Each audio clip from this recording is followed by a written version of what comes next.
여러분들 다 평안하시죠? 오늘도 마음 모아서 가정 예배로 하루를 마무리하도록 하겠습니다. 주님 가르치신 기도하겠습니다. 하늘에 계신 우리 아버지, 아버지의 이름을 거룩하게 하시며 아버지의 나라가 오게 하시며 아버지의 뜻이 하늘에서와 같이 땅에서도 이루어지게 하소서. 오늘 우리에게 일용할 양식을 주시고 우리가 우리에게 잘못한 사람을 용서하여 준 것 같이 우리 죄를 용서하여 주시고 우리를 시험에 빠지지 않게 하시고 악에서 구하소서. 나라와 권능과 영광이 영원히 아버지의 것입니다. 아멘. 함께 읽을 하나님 말씀 고린도전서 8장 1절에서 3절 말씀.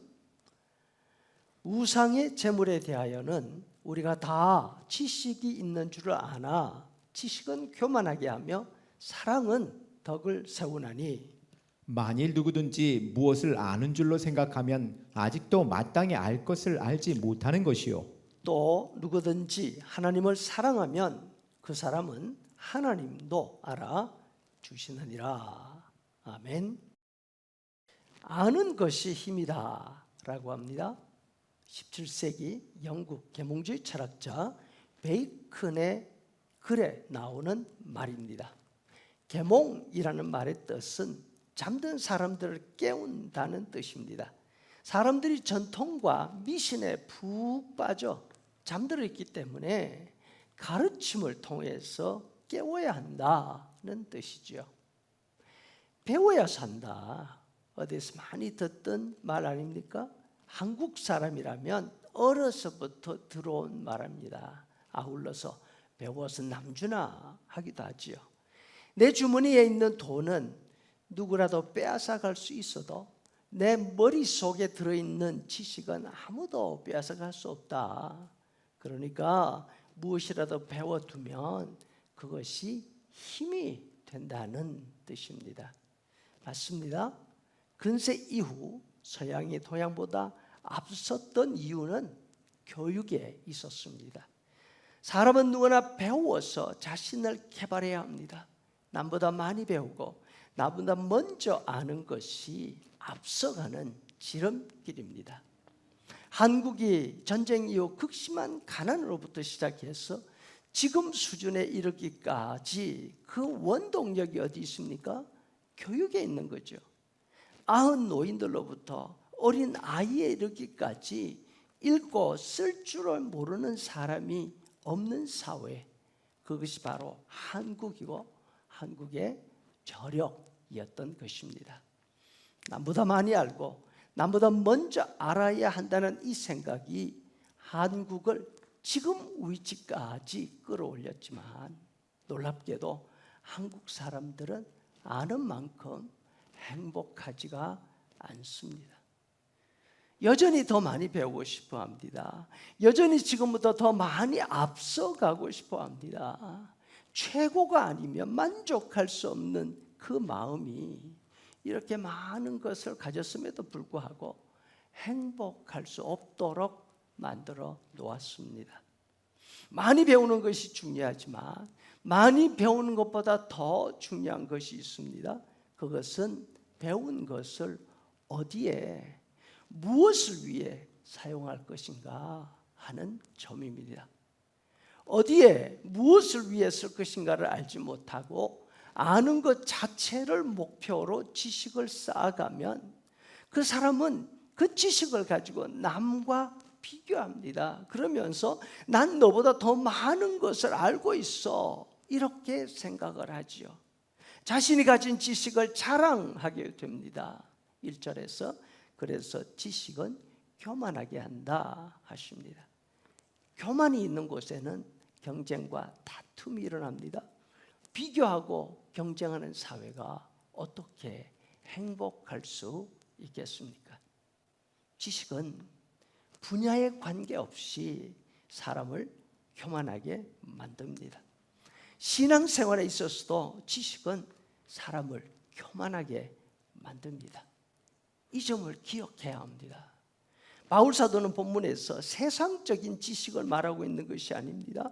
우상 숭배에 대한 지식을 이야기하지 않습니까? 우상 숭배는 하나님이 가장 싫어하시는 것입니다. 우리가 아는 10계명 가운데 제1계명과 제2계명이 우상 숭배에 관한 것입니다. 따라서 우상 숭배가 무엇이고 어떻게 하면 우상을 섬기지 않고 하나님을 바로 섬길 수 있는지를 아는 것, 이것은 믿음의 첫걸음이자 우리 믿음의 핵심입니다. 그럼에도 불구하고 우상 숭배에 대한 지식조차 우리 자신을 교만하게 만들 수가 있습니다.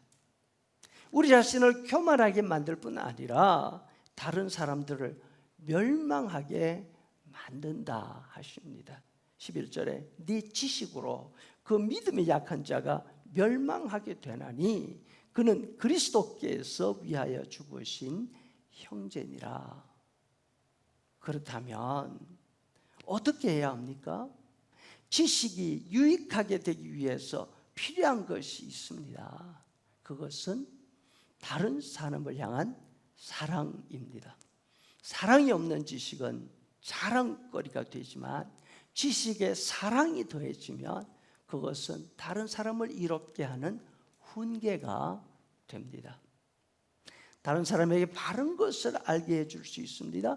다른 사람을 옳은 대로 인도해 갈 수 있습니다.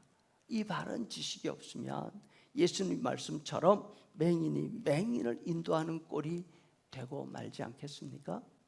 마태복음 15장 14절에 만일 맹인이 맹인을 인도하면 둘이 다 구덩이에 빠지리라.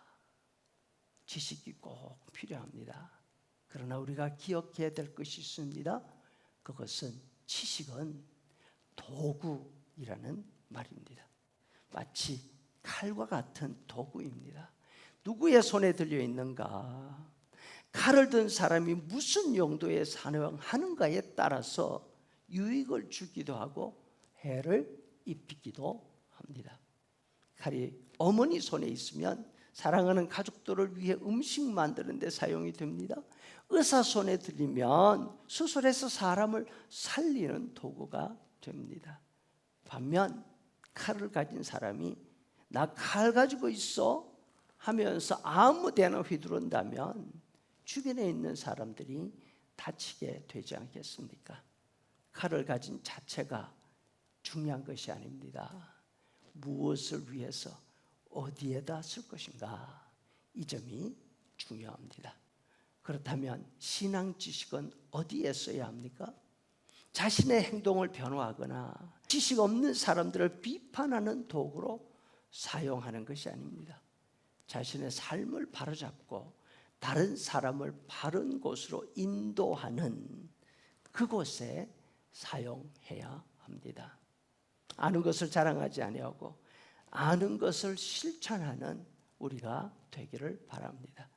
그래서 우리가 아는 것으로 다른 사람을 비판하지 않고 다른 사람에게 죽지 않고 사는 길을 가르쳐 줄 수 있어서 하나님께로부터 인정받는 그런 사람이 되어야 하겠습니다. 이제는 우리 구주 예수 그리스도의 은혜와 아버지 하나님의 크신 사랑과 성령의 인도 교제 충만케 하심이 하나님이 주신 귀한 믿음의 지식 가지고 나도 살고 다른 사람도 살리는 그런 사람 되기를 원하는 성도들의 머리 위에 영원토록 함께 있을지어다. 아멘.